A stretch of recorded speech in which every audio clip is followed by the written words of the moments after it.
Que vengan, ¿no? Que suban. Presidente, suban todos.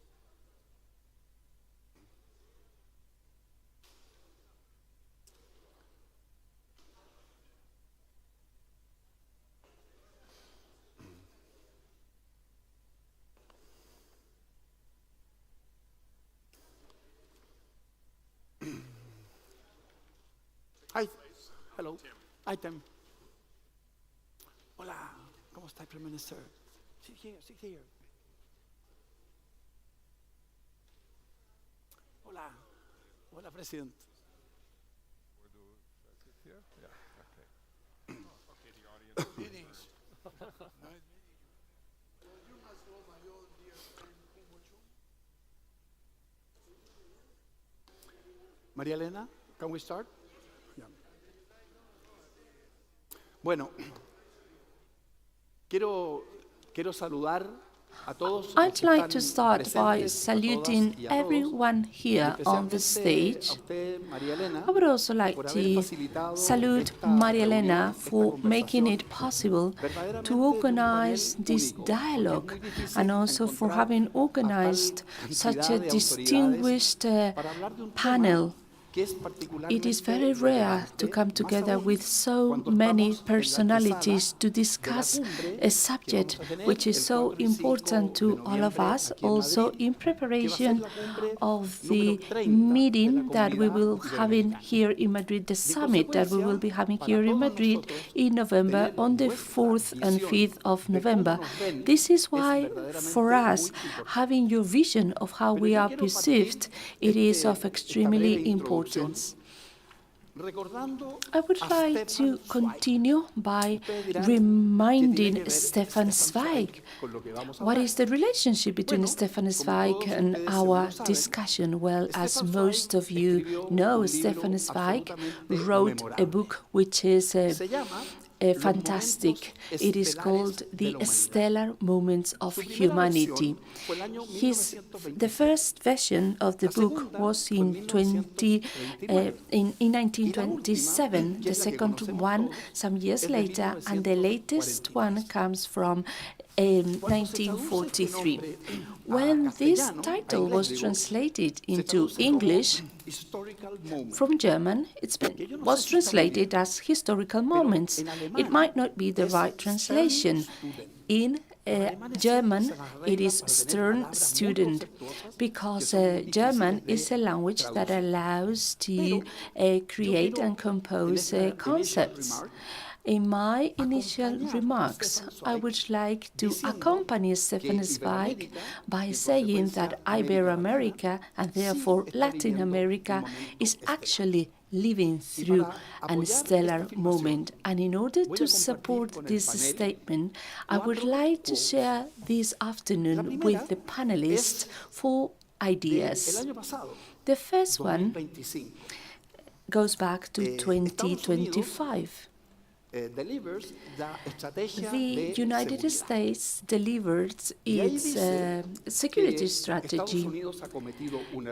It is said that the United States made a mistake in the sense that the United States cannot take care of the rest of the world with the same concern, and it is also said that it has had a neglectful approach on Latin America. It also says that from now onwards the Western Hemisphere will be the absolute priority of the United States.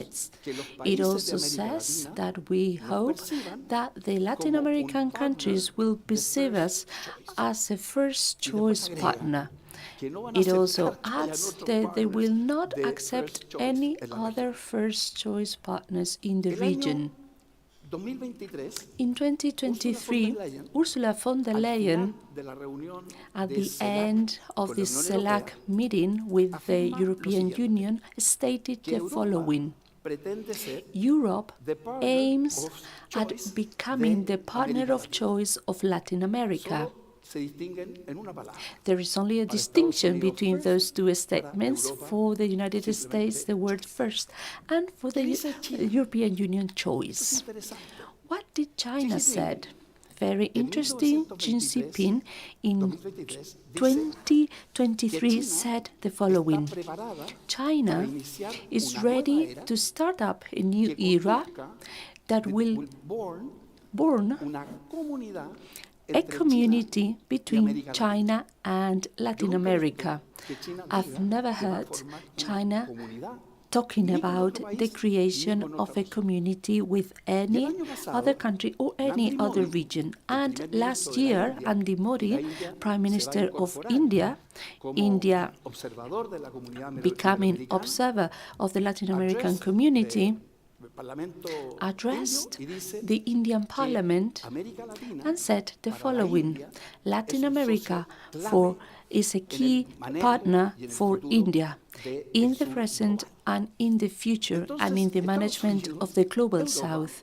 So, China the United y la States, India Europe, dicen que estamos China, viviendo and India un momento estelar. tell us that Y yo we quiero are partir going esta through an conversación stellar moment. preguntándole I would al like to presidente start Sagasti this del Perú, conversation by posing a question presidente, to President Sagasti ¿estamos en from un Peru. momento estelar? President, are Sí, no. we Si going no through estamos, an stellar ¿qué moment? tenemos que Yes hacer or not? If para this is estar en un not the momento case, estelar? what should we do to go through this stellar moment? I'm going to address the audience both in Spanish and in English. I remember an old joke saying that instead of going through an stellar moment, we are going through a terrible moment, and this is a pun on words in Spanish, which is untranslatable in English. We know that China updated their statement in 2025 in December, where he said something regarding their policies towards towards Latin America. I think that instead of going through an stellar moment, I think we are going through an uncertainty and turbulence moment. In terms of the capacity to confront this complicated, uncertain, turbulent, and turmoil moment. I think we have some unique characteristics that make America Latina. I'm sorry, my dear friends from other regions. I know that Amina mentioned what Africa has yesterday and before, but I would like to mention what Latin America has. First, in terms of natural resources, we have a diversity of ecosystems, biological diversity, diversity of agricultural land, diversity of energy sources, diversity of water sources, diversity of minerals, including critical minerals, diversity of fisheries, you name it. We have it all in Latin America and the Caribbean in terms of resources. But it's more than that, not only natural resources, but in terms of peoples, we have cultural diversity, a great deal of creativity. Everybody knows about Latin American football, Argentina and Brazil. Everybody knows about Colombian cumbia and Mexican rancheras in music and so on. We have all the artistic expressions. And in Peru, of course, we have Peruvian food. #1 in the world. Well, why is that? Let me just stop in the case of Peru.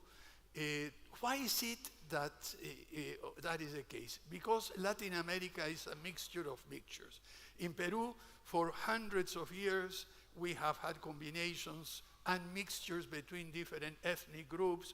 We had all the combinations that the Inca made of the pre-Inca cultures, which were ethnically different, culturally, technological. Then came the Spaniards, conquerors, after 7 years of coexistence between Jews, Muslims, and Christians. You mix that, then, of course, the African immigration that came with Spain. Then in the 19th century, the Japanese immigration, the Chinese immigration, then the Eastern European shake very well, and this is what we are. And one of the key characteristics in times of turbulence is that that we have a diversity of diversities. And in turbulent times, this is what confers you the capacity to adapt. This is what confers you resilience. So Latin America and the Caribbean are a very resilient region with unique features all over the world. In addition to that, we have a population size which is more or less compatible with the land resources and all kinds of resources that we have. So that is special. But there is one serious problem for the region. We, in these turbulent times, have moved to the knowledge society, in which scientific, technological knowledge, technological developments, technological innovation is what is driving practically progress, economic growth, well-being, life expectancy, and so on and so forth. And what we need to belong fully to the knowledge society is to have the key capacity to monitor what is going on in the field, to generate our own technology, to appropriate technology, to disseminate, to integrate it in our productive, social, and cultural activities, and so on. In addition to that, we have ancestral knowledge about, for example, how to conserve biodiversity in the Amazon. And now it's in the process of being rescued and integrated with scientific knowledge. So we have the possibility to do this and so on. Yet, for decades, we have neglected in Latin America and the Caribbean investments in the generation of science, technology, investments in research, scientific research, technological development, and innovation. We have remained for the last 5 decades at 0.69 to 0.75% of the regional GDP, the general product, invested in research and development. I was in South Korea for some time. Let me just finish quickly. Presidente. Sí, ahí termino. The main idea is that we need to invest on that, and there are 2 practical initiatives that we are at this moment elaborating. One is called Initiative for Knowledge in America, to see whether we can collaborate between Latin American countries, Europe, India, China, the United States, in order to improve our capabilities. And the second one is to see whether we could, 50 years after the Conference on Science and Technology for Development that took place in Vienna, we could convene another conference, because the first one, frankly, did not have the results we expected, and we need to reinvigorate international cooperation in this field. Muchas gracias, Presidente. Thank you so much, President. Prime Minister, now I would like to give you the floor. My question It is an gonna be honor. a very open one. How Latin America, Iberoamérica is perceived in Africa. But let me start with a small mea culpa. Latin America should be staring Africa, but nevertheless is not looking Africa. Why? Not because the natural resources, not because the geographic position, but basically because of demographics. By now, young people under 24 years, 1 of each 3 is an African. And by 2050, 1 of each 2 is going to be an African. So this is something that the world should be looking at with a lot of attention. But then, another mea culpa. Latin America is not looking Africa, and is not placed in Africa. Let me just share with you some figures. The African Union has 54 countries. Brazil has 37 embassies. And following Brazil, you've got Cuba that has 34. But what happens with the rest? The big ones: Mexico, 6, Colombia, 4, Argentina, 6, Chile, that seems to be an open country, 7. So really, Africa for us is much more important. Only the 2% of the trade of Latin America goes to Africa. So after this mea culpa, what is the position? How we are perceived over that? well, you know we like very spicy cuisine.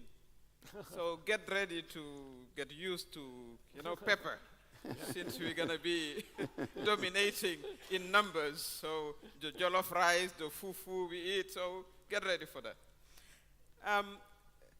There is between 126 to 130 African descent in the Iberoamerica. That's what we share. We share the Atlantic and what went through it over history. And there is an estimate of 25% of Ibero-American being from Africa by origin. That's a big number. In Brazil, that's half of the population. So over time, we have, you know, sort of, we share roots with a large part of your population. We influence, you know, I talk about the cuisine, I could talk about religion, that you can see direct similarities. The voodoo, for instance, I mean, it's direct. And, of course, we have to leverage on that one. To come back, you know, when we were growing up, the most famous music was salsa. And it's still very present. So just to give testimony to, you know, the cultural background that we share, we influence, but you influence us also. Brazil is 4 hours and a half on a direct flight. Well, to begin with, there is no direct flight. So took the plane on an official mission, that's how I knew. If you want to leave Dakar to go to Brazil, it's going to take you almost 24 hours because you have to go all the way to Spain or to America and come down. So these are, you know, the issue we have to deal with. I think the countries in Latin America do have comparative advantage to build, you know, relationship. We are neighbors also, but we don't seem to know that. We are sharing also a whole issue about inequalities. That's the same pattern. Well, Brazil being the most unequal country on earth that we know. So the strategies could be shared. I can say that Brazil inspired us when we put together what we call in Senegal, les bourses familiales. But that's a Borsa Familia that came directly from Brazil, and we know how it has pulled out of poverty millions of Brazilians. So we took it directly from there, and we experimented, and it's working. Among other things that we could do together, I think investment should be one of the links. We do have resources. We are looking forward to industrialization. You do have some of your countries who are, you know, sort of in advance in some of the issues. We do have, for instance, a program related to agriculture and catering. We import some of your cow from Argentina, Uruguay, Paraguay. Yes, because you have very good meat. So you send us the meat and we send you the fufu. So that is very critical, you know, sort of sectors that we should leverage on. I do think a good path for South-South cooperation, but it required, you know, some work. First of all, establishing the link, a route. I'm sure that if we establish flights between both our continents, that would help the business. Because, I mean, if you have to, but even it won't be profitable if you have to, you know, pay for all that, you know, big routing. So that's what I foresee. Based on our common, you know, cultural heritage, history, proximity, and opportunities, you know, for sharing, you know, experience on how to reduce fastly poverty. That's exactly what Africa would like to do. But how can we also invest in specific sectors for industrialization? That's why the BRICS, with the B, the philosophy of the BRICS should be infused within the relationship between Iberoamerica and Africa. Thank you. Thank you. Okay, thank you very much. I will come back with another question afterwards. No? Danilo has been president of Club de Madrid. He has a full knowledge of the world and of Iberoamérica.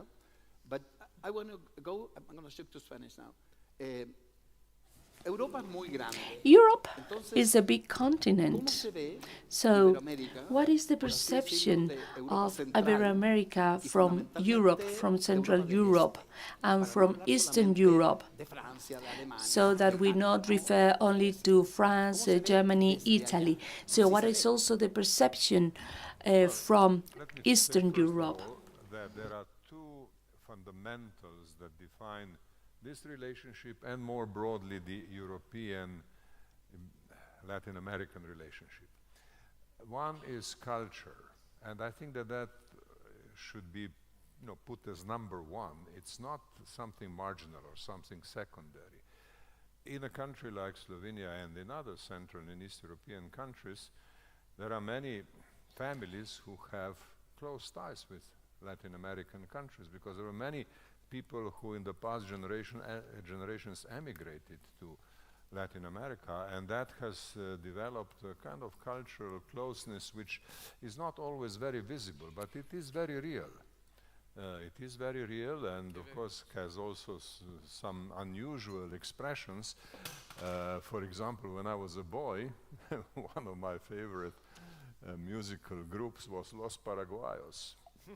Now you can laugh. I mean, who thinks about Paraguay in Europe? Of course, not in a political sense or otherwise, but it was culturally very much there. It was on the radio all the time and all that. So you see, that cultural aspect must not be underestimated. It is there and it is very real. The second one, of course, is perhaps more, how should I say, material and materialistic, and that is trade. Now, European Union, to which most of our countries in Central Europe belong, has concluded a trade agreement with Mercosur. Yep. And that comes after trade agreements have already been concluded with Mexico, with Andean community, with other groups. So we have really a very solid trade relationship which is stable and which is fundamental for the future, and it includes also certain rare minerals which are important for the technological development. And as President Sagasti was saying, well, there is a need in Latin America to develop science, technology, innovation on new technologies, perhaps also based on the natural resources that Latin America has and are not fully used at this stage. And there, Europe and Latin America will discover that they actually have complementary interests. So in addition to the two traditional spaces, culture and trade, there are new spaces which are opening up, and they should be taken advantage of. So I'm quite, how should I say, positive about this. But I wouldn't want to talk about good things without mentioning some of the problems. Well, one of the problems is our common problem and common friendship with the United States, which has declared its priority for Western Hemisphere, and we do not necessarily understand very well what is meant by that. If the developments in Colombia are an example, well, we are not so sure that this is a very promising way of projecting the interest of a big neighbor to the north to the southern part of Western Hemisphere. As you know, the United States has expressed some interest in Greenland, even including the latest hearings of Foreign Secretary Rubio in the Congress, where he spoke about Greenland in ways which are open to rather adventurous ideas for the future.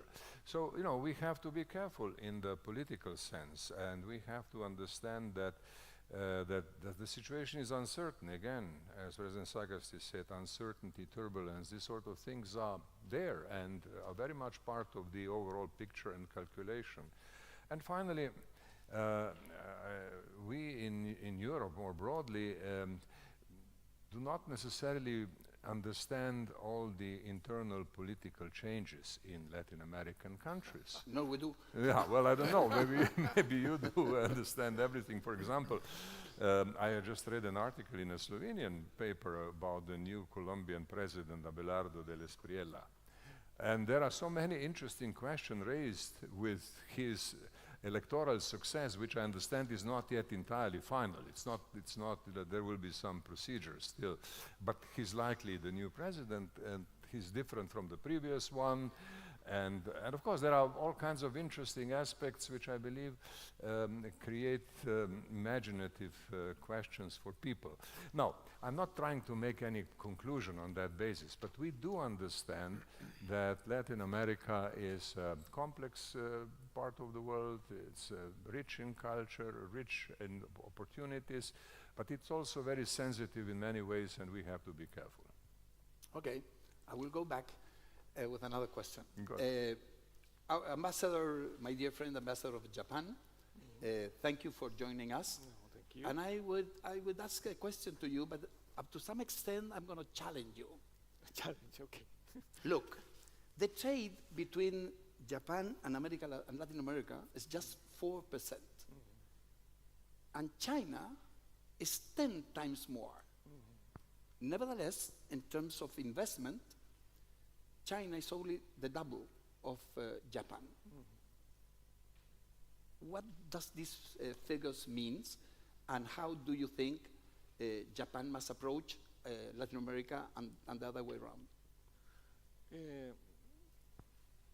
Bueno, voy a intentar hablar un poco en castellano. Si I'll puede. try to speak in Spanish. Una de las cosas yo creo que One of the estamos haciendo para potenciar things that we are doing so as to promote relationships with Latin America is something that has been mentioned already, lo que con la Unión Europea very similar to what we are doing with the European Union. Precisely on the 16th of June this year, we have announced that Japan and Mercosur will start up negotiations so as to enter into a trade agreement with Latin America.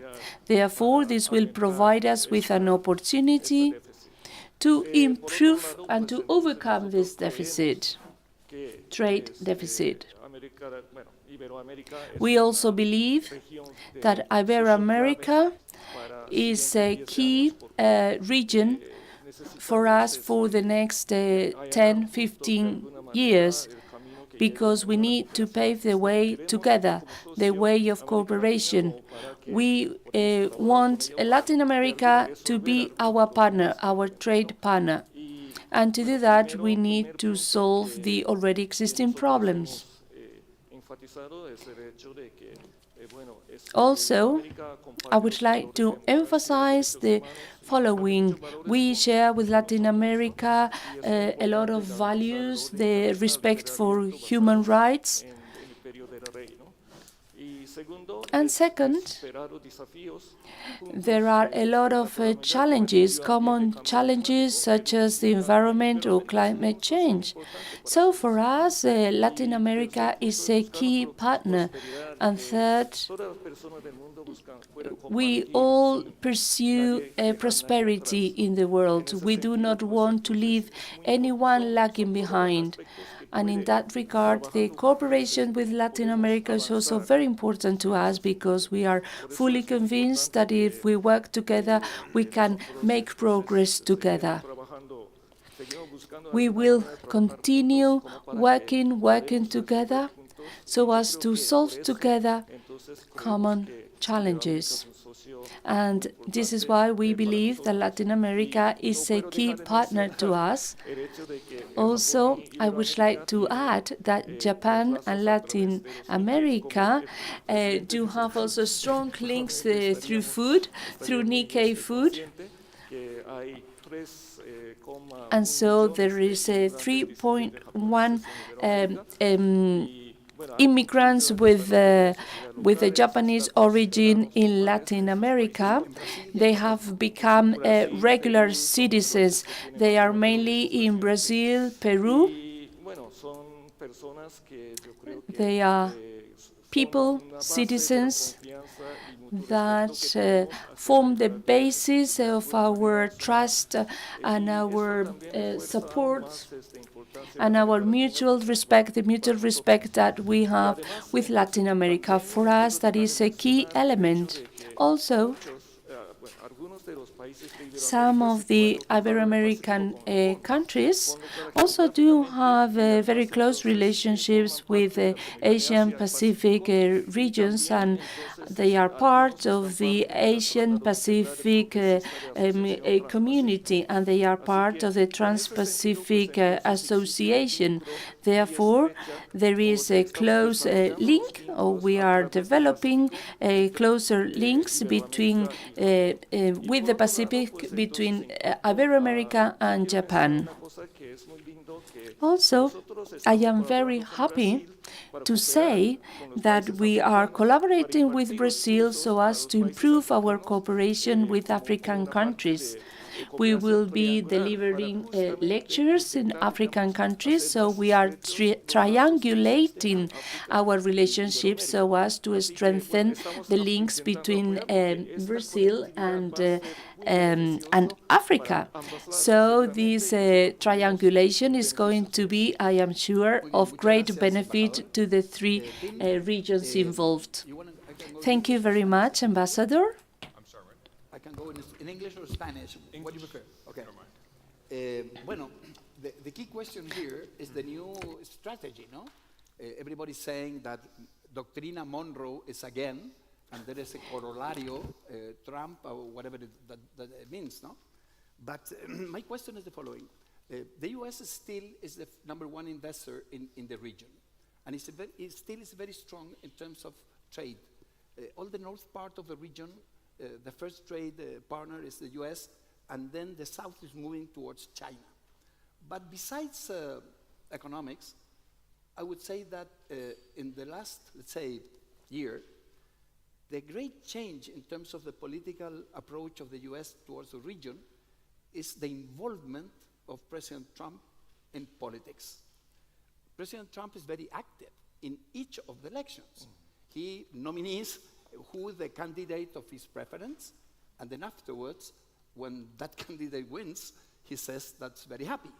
That's happening in Peru, it's happening in Colombia, happened already, happened also in Chile, nothing to say less than Honduras, and I am looking what's going to do in Brazil in the upcoming election.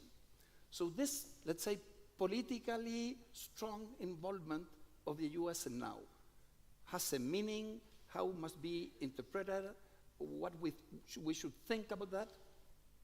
Use the floor. Well, I want to apologize on behalf of my country.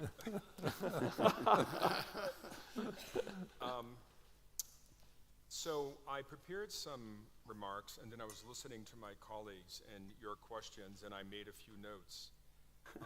And so what I'll share is, in the history that the United States has had since the Monroe Doctrine, before the current Donroe Doctrine as he calls it, it's been a relationship where the perceived interest of the United States strategically always, at the end of the day, drove our relationship with the Americas, for good or for bad. And at different moments, when I think of Franklin Delano Roosevelt in the New Deal that he was bringing to the United States, he also had the good neighbor policy. Sure. And that was a legitimate attempt to build a different set of relationships with the region. Now, partly the Second World War was underway, so there was a, let's say, pragmatic reason. But, you know, FDR built the first social contract in the United States. And he was also guided and shaped by people who thought that we should extend that to the region, not just for strategic interest in reasons, but also in the common good interest of the region. And this is before the huge influx of people from Latin America into the United States. There was certainly a long history of Mexico. My Mexican friends have reminded me that 1/3 of the United States used to be part of Mexico. I mean, even the state Montana, which is on the border, was part of Mexican territory, and it stood for mountain, right? So there's a long history on the border and within the country of this relationship between particularly Mexico and Latin America and the United States. Then when John F. Kennedy got elected for president, I happen to know his speechwriter, a man named Richard Goodwin. And in those days, you had 2 or 3 speechwriters. You didn't have this big cast of people in the back office. And he was looking, JFK was going to San Antonio to give a speech to try to get votes from the Hispanic voters in Texas and the American Southwest. And Goodwin wanted to create a speech that would match the cadence of JFK's particular New England accent. And he came across Alianza para Progreso, literally as a speechwriter, to think this would roll off his tongue better. But in writing that speech, he got on the phone and called the father of Jose Maria Figueres, Don Pepe Figueres, who 10 years before the Cuban Revolution led a revolution to restore democracy to Costa Rica and abolish the military. So Goodwin went and met, or not met, but spoke with Don Pepe Figueres, who said, talk to Munoz in Puerto Rico. And so they reached out and said to people in the region, what would you like from an administration that cares deeply? And of course, it was in the Cold War, but it wasn't just shaped by the Cold War. And so that speech became the policy of the Kennedy administration called the Alliance for Progress, and AID and many other things. And one of the great benefits of that is one of the best management schools in Central America called INCAI, which grew out of that period of time. Then, of course, it sort of seesawed up and down. Now we're in a period where the policy is shaped not by the realpolitik of dominance, but the personality of an individual who needs to dominate. And it's transactional, not in a strategic national way, but in a very personalized way. The bad news is that he will pick candidates he wants to support. The good news is, inshallah, when he leaves, there will be, at least I'm on the Democratic side, but I've been talking to conservatives and others who are pro-democracy, are looking at how do we reshape our relationships, not only with the world, but to our closest neighbors, where we do share profound interest. And I was having a conversation 3 weeks ago about the issue of Cuba with people who have been very involved in the opening with Cuba in the Obama administration. And everybody brings up, well, what do we do about the broader relationship with the region? Because in a way, not just economically or politically or geographically, but culturally, we're more and more integrated. 25 to 30% of the American people come from the Americas, Latin America, and the Caribbean. And so the word we often use is we are in a period of triage. We have to build connections, and then we have to prepare. And so triage is recognizing the absolute disaster globally and domestically, but particularly what's happening in the region. How do we connect with people in the region, with people who had served in the State Department, in Congress, and others, to say, let's keep these relationships, even informally, alive, and then prepare for the moment when he is gone, whether it's a Republican administration or a Democratic administration. And I think of in Eastern Europe and Danilo, the solidarity movement really viewed itself as creating a space between the state and the citizen, right? There are over 1 million people who are members of Solidarity. And I think that has to happen on a global scale. In a workshop yesterday, I mentioned that there are efforts where a lot of people in different Justice Department, State Department, AID, on, are in conversation with people and often showing up at meetings and conferences and on the side. You know, just keeping that, not only relationship, but that expertise available. And so it's very complicated. And the last thing I'll say is, so what to do? Governors in the United States have a lot of capacity. And I've been meeting with and talking with various governors, including Republicans, about going to the region. meet with people in the various countries, build networks and relationships. Democrats were never a big fan of federalism since Ronald Reagan, but we are now. Because local states and cities, when they exercise it, have real power and authority to do things in terms of investment, building relationships, cultural, educational, and so forth. So I think I've been trying to think very strategically and pragmatically, even before this event, about how do we maintain relationships with the Americas writ large. So I'll just stop at that. Okay, thank you. Prime Minister Han, it's a pleasure to have you here. Thank I would guess everybody shares with me the admiration of how Korea, of the route of Korea towards development. I would say that only few countries in the world can show such a success. So yours the floor. Thank you very much. I know all of you are wondering why I am here. My name is not in the list. My face does not appear on the screen. And I am not here in my capacity as Vice President of Club de Madrid. The truth of the matter is that several weeks ago, I had a phone call from Club de Madrid to take part in this program. But not knowing much about Iberoamerica at the time, I refused to take part in this. That's why my name is eliminated. But since my refusal, I began to study Iberoamerica very carefully and found that there are a lot of implications that we in Asia can learn from Iberoamerica. That is why I'm here. I asked the Secretary General at the last minute to include my name. So I have prepared the speech, which I like to read because I am not an excessive expert on Iberoamerica. As someone who comes from Asia and has spent much of his career in international cooperation, multilateral diplomacy, I like to share several observations on how Iberoamerica is viewed from the outside of the region, particularly from Asia.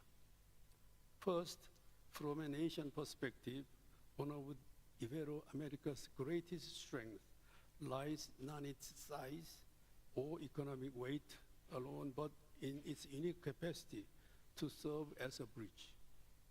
Iberoamerica connects Europe and Latin America, North and South, developing economies, and diverse linguistic and cultural traditions. At a time when the world is becoming increasingly fragmented by geopolitical rivalries, strategic competition, and economic uncertainty, regions that can build bridges are more valuable than ever. Second, countries of Iberoamerica have accumulated decades of experience in dialogue, cooperation, and consensus building. Despite significant differences in political systems, economic structures, and national priorities, they have maintained a tradition of consultation and cooperation through the Ibero-American summits and the related institutions. From the perspective of many outside observers, this experience offers important lessons to the world that is struggling to preserve multilateral cooperation. The ability to find a common ground amid the diversity is becoming one of the most valuable assets in international affairs. Third, the world today faces challenges that no nations can solve alone. Climate change, water scarcity, biodiversity loss, pandemics, digital governance, migration, and growing inequalities. Iberoamerica has a critical role to play in addressing these challenges. The region possesses immense environmental assets, including the Amazon rainforest and some of the world's most important freshwater resources. These are not merely regional assets. They are global public goods that affect the well-being of all humanity. For this reason, Iberoamerica can and should be seen not only as a regional actor, but also as a regional steward of shared resources and common interests.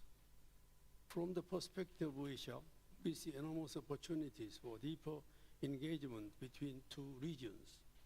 The 21st century requires new partnerships that go beyond the traditional trade and investment. We need cooperation in areas such as artificial intelligence and digital governance, climate resilience and green transition, water security and sustainable development, disaster risk reduction, public health and social inclusion, and infrastructure and connectivity. The challenges we face are increasingly global, so must be our solutions.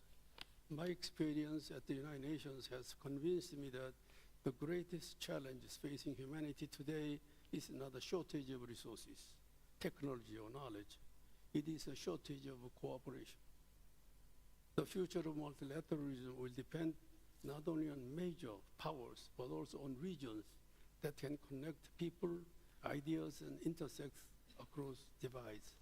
Iberoamérica has a long tradition of coexistences and diversity. It understands the value of dialogue, inclusion, and solidarity. These are precisely the qualities that our fragmented world needs today. The international community does not simply need more powerful nations, it needs more bridge builders. I believe that Iberoamérica is uniquely positioned to play that role. Ladies and gentlemen, from an Asian perspective, Iberoamérica is far more than a geographic or cultural community. It is a bridge between regions, cultures, and development experiences. In an increasingly fragmented world, its greatest contribution may not be its size or power, but its ability to foster dialogue, build consensus, and advance collective action. The future of global governance will depend on those who can bring people together, and Iberoamérica has exceptionally well placed to do this. Thank you very much. Muchas gracias, Prime Minister. Bueno, tenemos ahora, ustedes tienen, ¿no?, una oportunidad única. Han visto que este es un panel. You have an excellent opportunity to take part in this debate. As you can see, our panelists are very experienced, so you have the chance to pose questions to our panelists. Muy bien. ¿Quién se atreve, no? Microphone, please raise your hands and you will be given microphone. Allá al fondo, el que tiene la camiseta blanca. Right, there is a person wearing a white t-shirt and who wants to ask a question. Please say your name. Well, apologies, translators cannot hear the answer, cannot interpret it.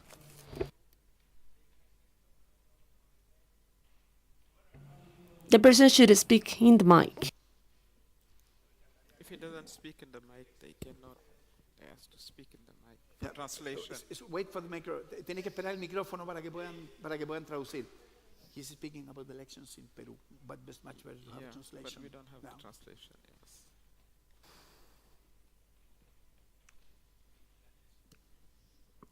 Hola. Hello, hello. My name is Carlos Bernal. I am a journalist by training. I'm here as volunteering in this conference. I would like to thank Club of Madrid. And I was saying that I spent 6 months in Peru. I work at an NGO. It was the first time that I visited Iberoamérica and Peru. And I went there at the time of elections. I experienced the elections very closely. There was a chaotic first round with 35 candidates, and the whole page problem with OMPI, this step down of Corretto. I experienced all that in Lima, that first round, and the second round I followed it from Madrid. And something happened which was unthinkable. That was to say, the daughter of Fujimori was finally elected. It is not an official election, but she was elected just by a small difference. And same as Fujimori, we also have Milei. Let us see what happens in Brazil, in Colombia. There is also a new right in power. So the question, well, Sagasti, perhaps you would like to make a brief analysis of the latest election processes in your countries, but this is a question to all the panelists. What about the multilateral relationships between the U.S. or It seems that Trump and the US, well, Trump is having a good relationship with Casting, Chile, with Novoa, in Ecuador, etc. But what about the relationship with Mercosur and others? All right, thank you. Thank you so much for your question. Let us do it, well, we will try to be more accurate and sharper. Okay, so not all the panelists will answer the question. Please, Francisco and team, would you please answer the question? And then we will take another question. And then another person will ask a next question. Right. Peru is a complicated country. We like to complicate ourselves a lot. And we are very successful in complicating our lives in Peru. And the electoral process is highly telling about that. And you have mentioned the US and other regions, and I would like to take this opportunity to say that already in Latin America and in Peru, we currently have processes and programs of cooperation with other regions. For instance, Senegal. Brazil is working with Senegal in biofuels. Brazil are cooperating in several issues.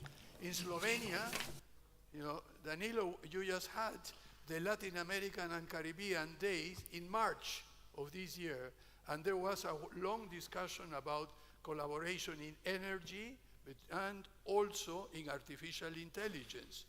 In Japan, well, we have been working for a long, long time on seismology and many other things in the area, and I'm mentioning only fields related to the thing that I consider is most important, which is science and technology. And then with the US, we have had, quite a long story. The Board on International Science and Technology, dear friends who were over there quite a few years ago, we had, for example, the first report on lost crops of the Andes, written in 1976, which basically had the Quinoa Revolution. But at this moment, what we have heard, I think we need to really restate what has up to now been the Monroe Doctrine. And I offer a different doctrine. I think that from the Latin American point of view, and the fact that we need to have relations with Asia in general, with China, with North America, Europe, with Africa, with Central Asia, South Asia, the doctrine for Latin America would be what I would call, and let me throw it into Spanish, la doctrina Bolívar-San Martín. The Bolívar-San Martín doctrine, Bolívar-San Martín. That is to say, Latin America and the Caribbean for the Latin Americans and for the Caribbeans. Excelente. Excellent, excellent. The previous question about this political change in the region and how can make some sort of new development.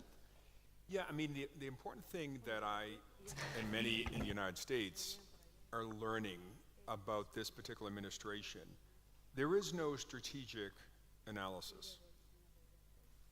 There is literally nobody in the State Department, the National Security Council, and elsewhere to advise the White House and the President in these various meetings or thinking about countries, what should be the US policy when you think of security, when you think of economics, when you think of all the other elements. So it is truly transactional at this moment. And, we have a very strong executive where all the power sits in one person.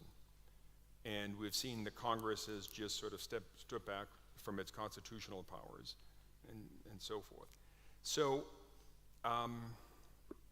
that's why I made the point about connection and preparation. And I think not just for Americans who really care about the region, but I think what you just laid out, Mr. President, about what people in the region need to do. In fact, I'd say around the world. What we've seen in Iran and many other places is, and it started with George Bush's war in 2003, and then it's been accelerated by Mr. Trump, is the real recognition that the superpower status of the United States for the last 20 years has relied fundamentally on its economic engine and investment and its military. But look what's happened.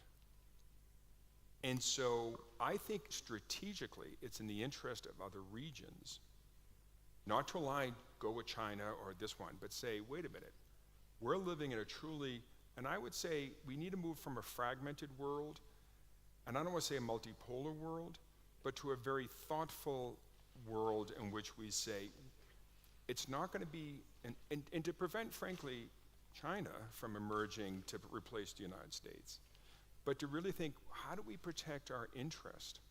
And the only way we truly do this is through cooperation.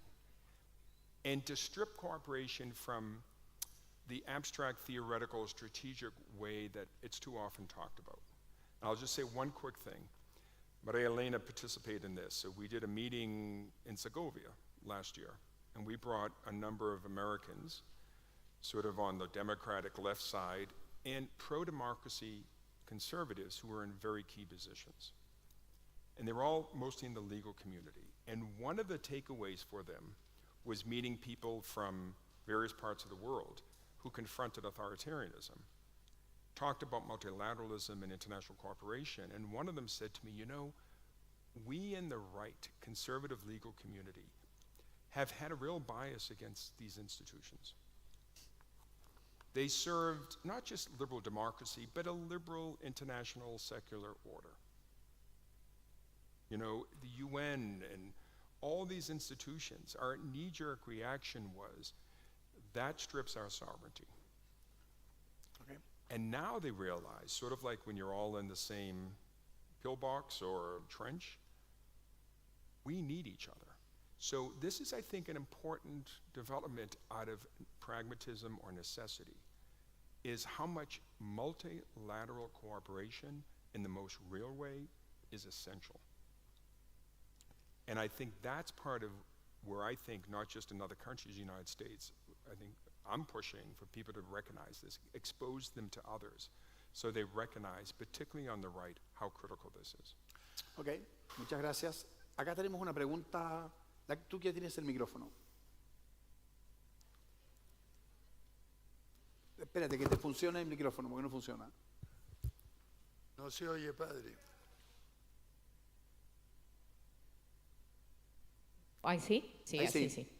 sí. Mi nombre es Laura Tedesco. My name is soy Laura argentina Tedesco. y I come soy from Argentina. I am a university teacher. Hay dos temas que me gustaría There are two topics that enfatizar y que I creo would que like no to stress salieron de or to una manera muy highlight, relevante en el- which I believe have todas not las, been charlas que mentioned dieron, que tiene que ver con la clase política in this debate, which is about Tenemos the un gran political problema class con in la Latin America. política We do latinoamericana y un have a ejemplo big es el problem with them. presidente de An Argentina, example pero of that hay is muchos the ejemplos. president of Argentina, but there are many other examples, such as Peru, Brazil, with the exception of Uruguay and Chile. Political class in Latin America have not been democratic, nor have thought or worked to develop the economies of the countries. And another issue is poverty. Most of the population in Latin America are poor, both the elderly and the children. And our poverty, real poverty, and the poverty of the political class is making our future and our present of top concern for us. I would like to insist that please target or direct your question at a specific panelist. Mr. Hans, please. If you just can follow up the question in terms of just giving a short summary of how Korea was able to tackle poverty in, let's say, 30 years.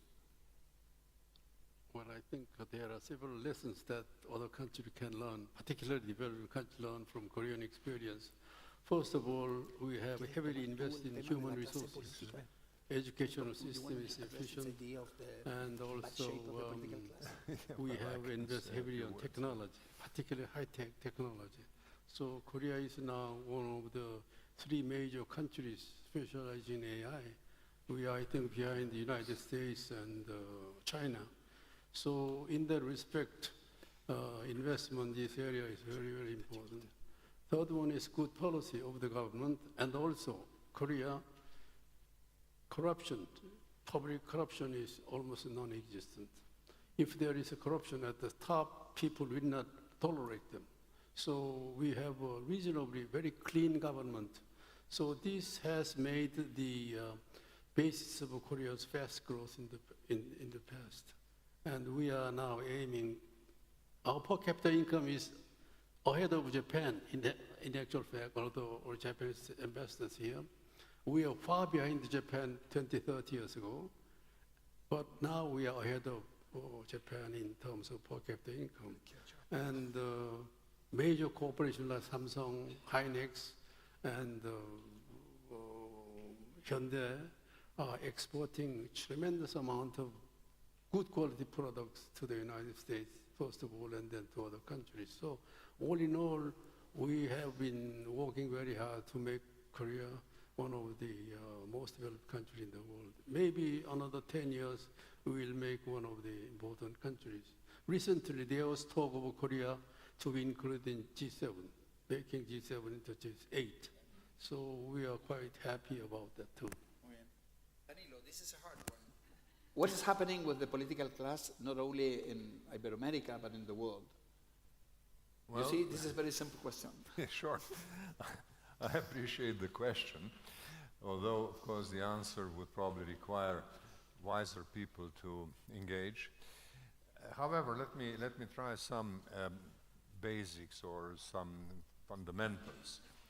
I think that one has to look into the question of political class and the way political dynamics is produced by political class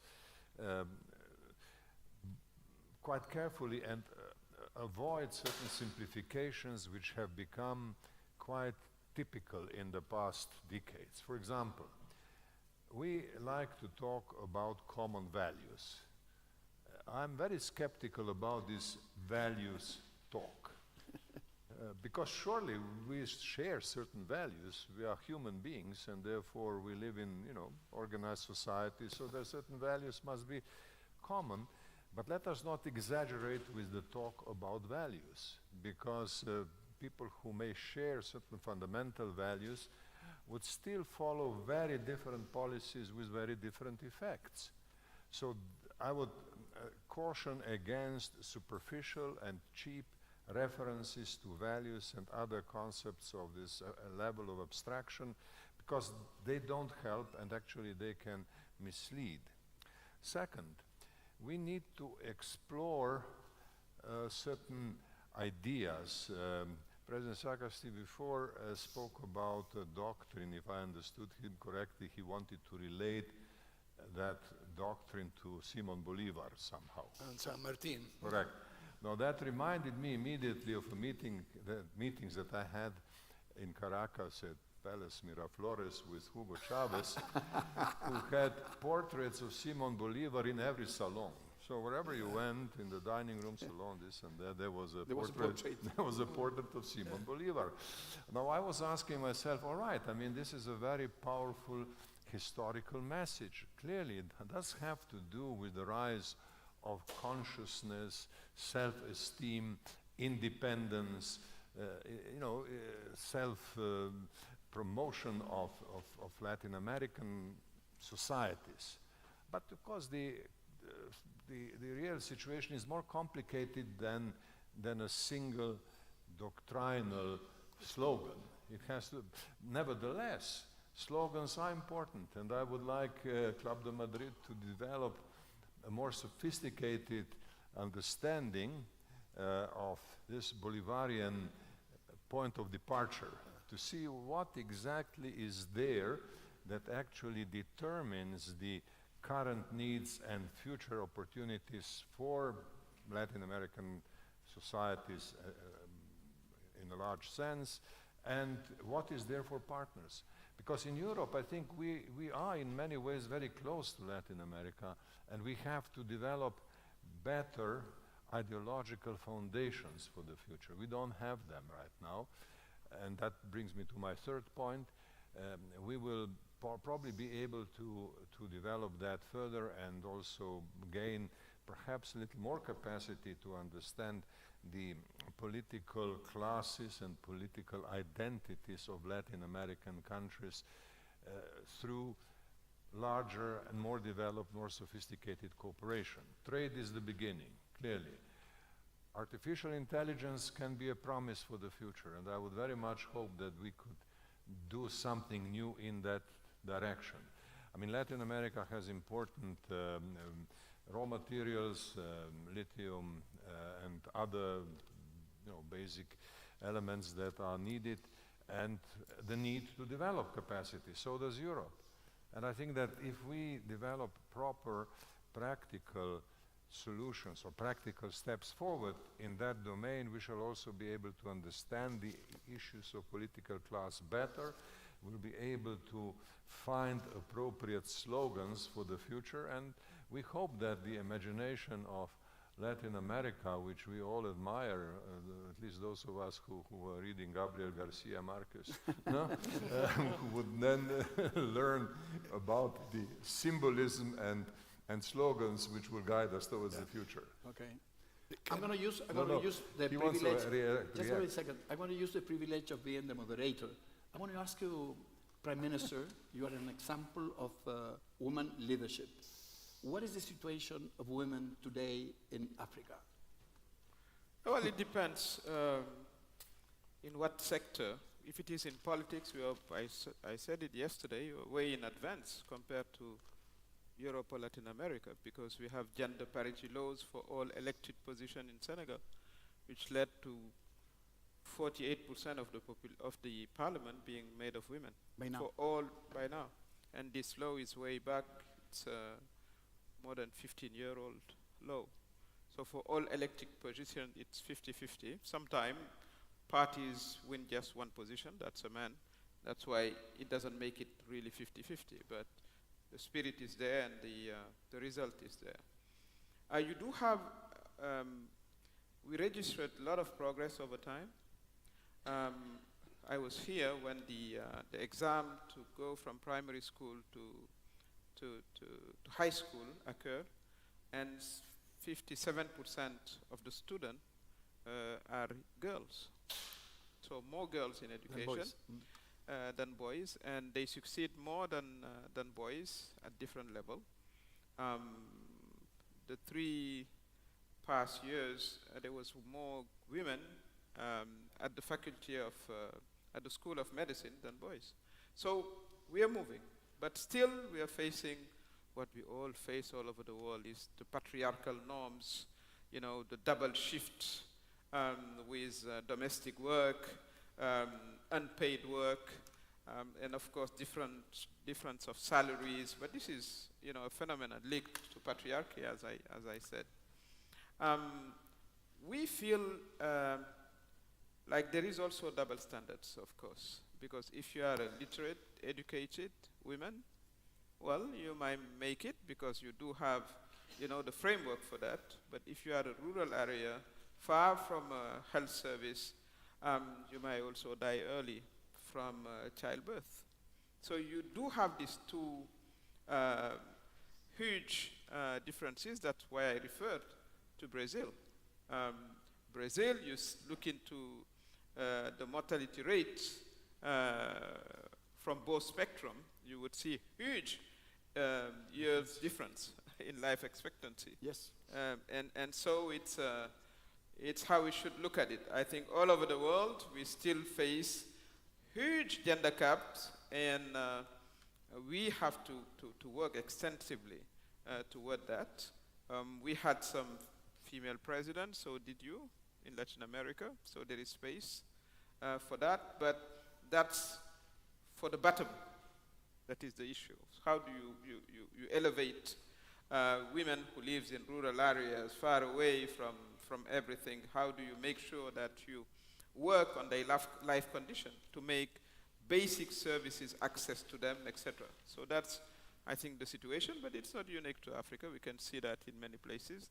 And one of the solutions, because I have to tell you about the solution, of course, is first of all to revise the legal framework to get rid of all these discrimination laws. In the laws. To make sure that we also allocate budget, real budget, to women-related programs, but very forcefully.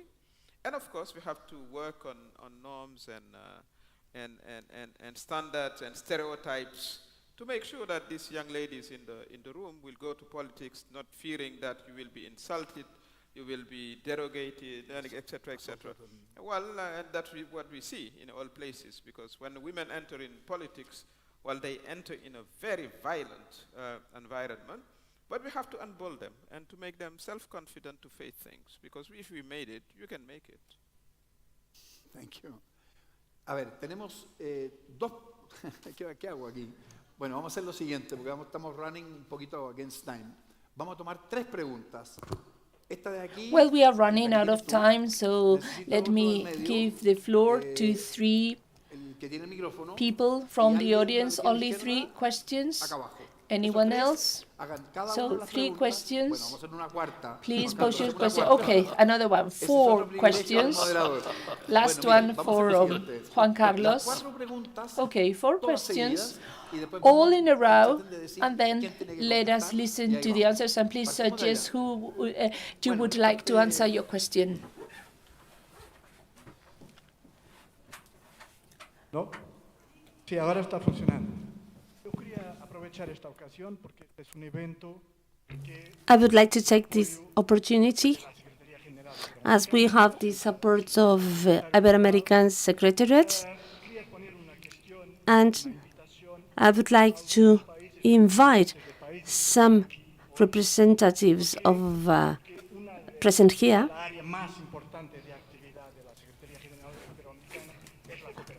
as because cooperation as a key element. Today we talked about triangular cooperation, South-South cooperation, and here we have 2 observer countries that are associated to the General Secretariat and a representative from Senegal, Prime Minister of Senegal. And I would like to say that SEGIB fosters cooperation and brings in broad cooperation to South Latin America, and it also engaged in cooperation with Portuguese-speaking countries. Therefore, observer countries should know that they can participate, such as countries such as Portugal and others participate from cooperation funds to bring these 2 continents together, as we believe that cooperation is the entry gate to bring the 2 countries together, countries that share inequalities but also share a great potential. I would like to invite them, invite Korea and Japan to participate in cooperation and to use triangular cooperation funds. Now we are the 2nd edition of triangular cooperation between African and Iberoamerican country. We have over 400 projects, and this conference or this meeting could be an opportunity to attract or to engage into that future cooperation. I would just get all the questions together, and then you're going to have some sort of minutes at the end to address whatever you want, or just a conclusion remark. All right, we take all the questions together now.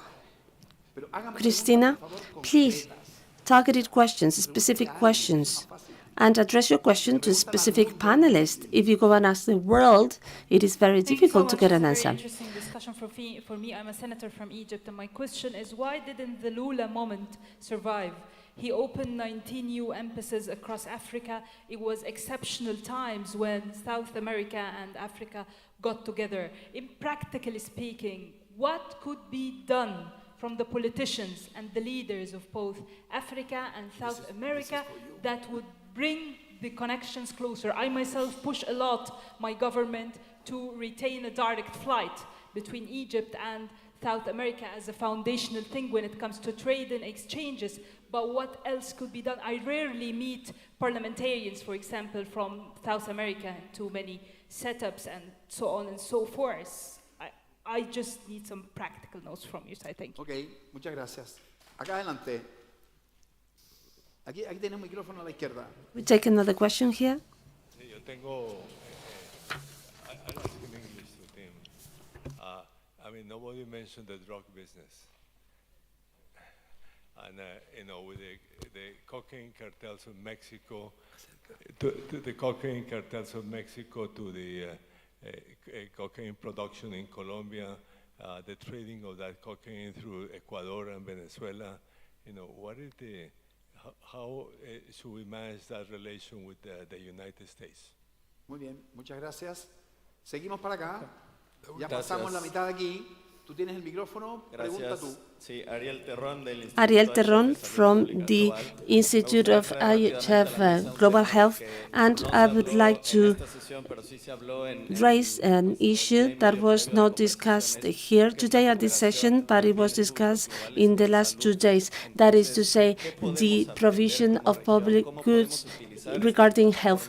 What can we learn as a region? How can we make the most of these platforms to execute actions of coordination when it comes to incident response in emergency situation? For instance, the example was of COVID. So we burn the 25% of the death burden due to COVID, and we do not have a platform to coordinate fast responses among governments. Sometimes governments do not speak to each other, do not coordinate with each other, and not integrate with each other. How can we make the most of this fora and the next Iberoamerican summit to attract political willingness, and so that these platforms to provide fast response to health issues in the emergency situation comes to light?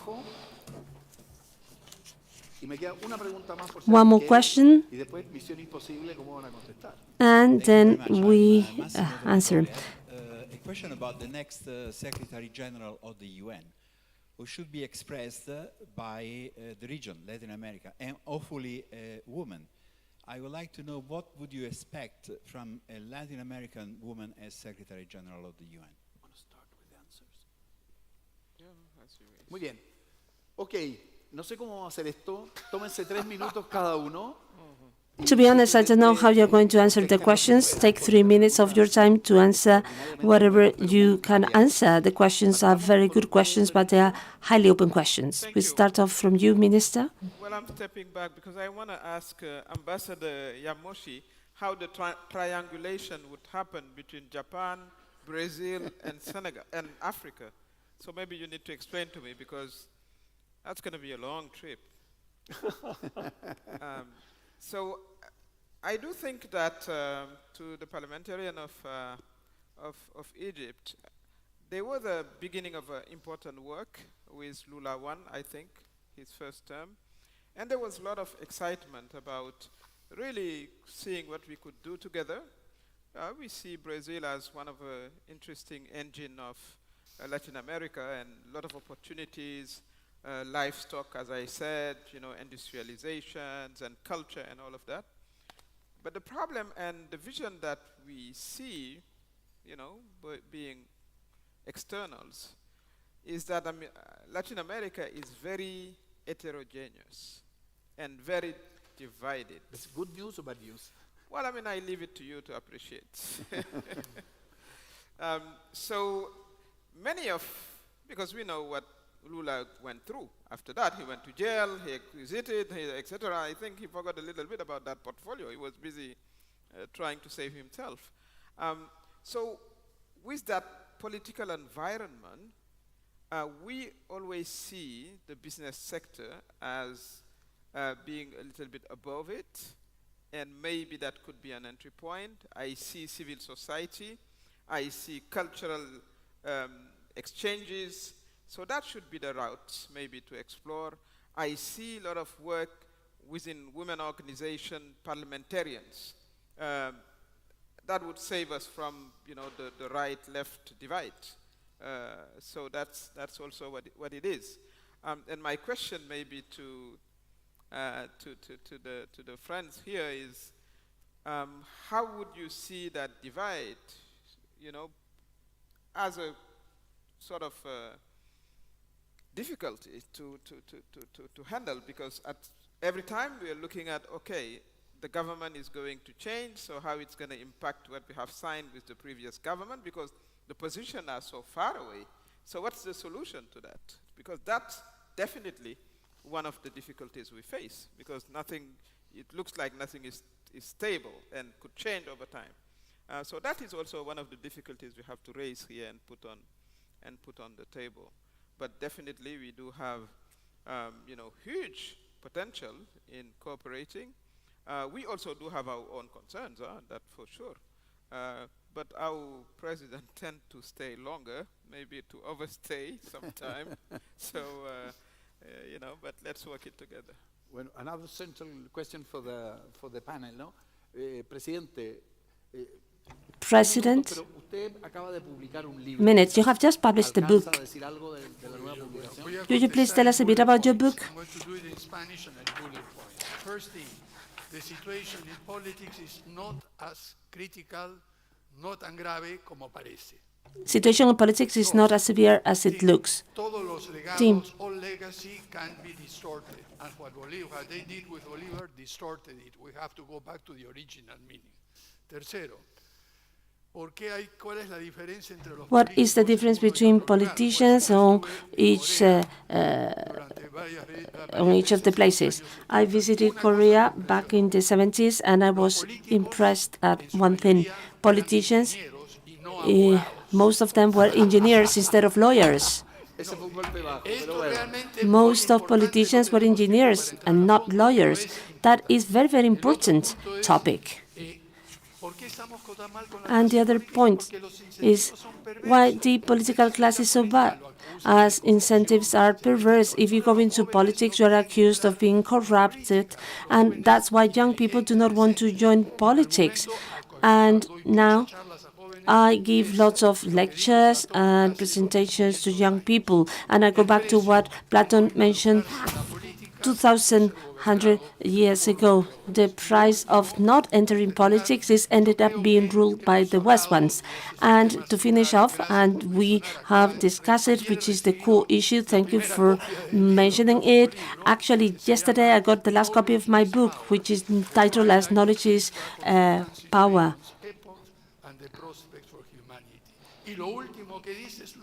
And the last thing that it says is very simple. We had the knowledge. We had the knowledge to dominate nature and to have power over nature. Nowadays, we need to have the knowledge so that we end up having power over the political power. And apologies for most of us that are teaching new generation. These apologies for that, but this is not working yet. You have the floor. Anything to say? I actually missed the questions, but what I am trying to say as regards Korea is that we are also learning a lot from the Latin American experience. And when I say learn, there are things that you should not repeat what other countries are doing. And there are several issues that perhaps Koreans are trying not to emulate what Latin American countries are doing. But then there are also many areas where we would like to emulate what you are doing. For example, Korea is a country surrounded by Japan and China, and we need a closer relationship with the countries. Like one of the Latin American countries have a very good relationship, but historically our relationship with the neighbors has not been too happy. So these are sort of lessons that we would like to learn and emulate from Latin America. Muy bien. Muchas gracias. Tim, embajador, y finalmente el expresidente del club. Tim, go ahead. My mother would be proud that I'm speaking before an ambassador and a president, so.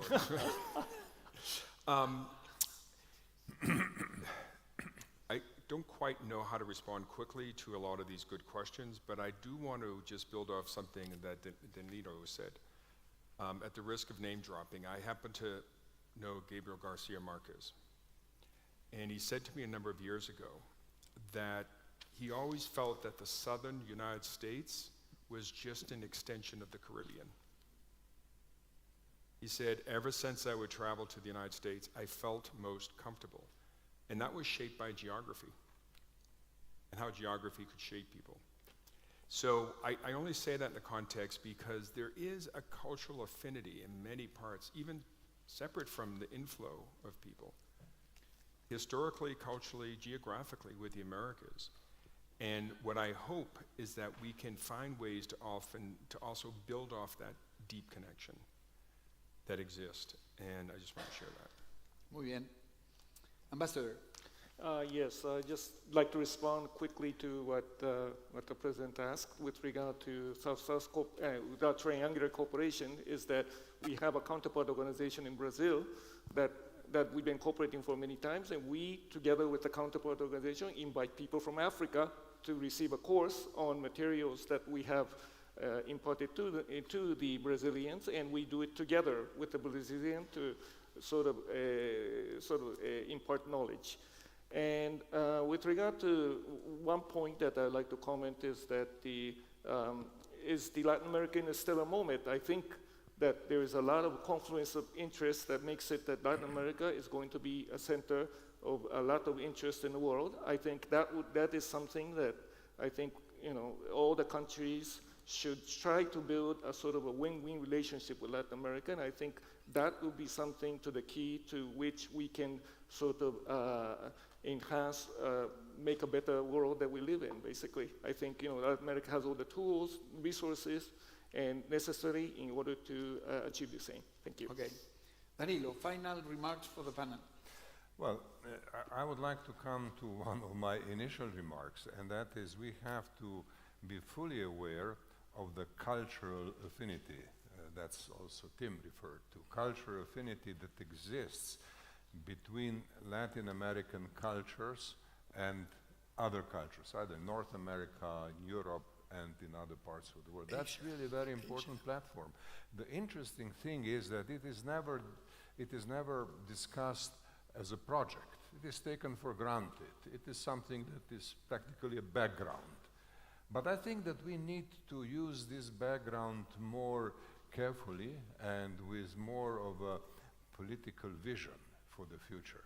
And I'm saying this as a European, as somebody who comes from a country that happens to be a member of European Union, and we see how difficult our times are, how European Union is practically immersed in all the European problems, the variety of European problems. So there is very little energy left for anything more ambitious outside the immediate circle of European interest or European vicinity, or Europe itself. So I think that we have to take advantage of this very strong and very important cultural affinity and try to articulate that as a politically relevant program for the future. That would be my final comment. Tim, you want 30 seconds? In 2 seconds. And that is, one of the things that I've learned confronting what's happening in the United States was actually came from all people on the right who said that conservatives realize that politics is downstream of culture. Mm-hmm. And that's not unique to the United States. So, Danilo, I completely agree. Culture shapes so much of how we are, who we are, and how we make sense of ourselves. Yeah. Muy bien. María Elena, muchas gracias, María Elena Agüero, por esta extraordinaria sesión. Thank you very much, María Elena Agüero, for putting together such a wonderful session.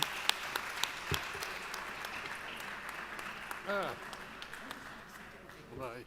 Thank you. Yeah.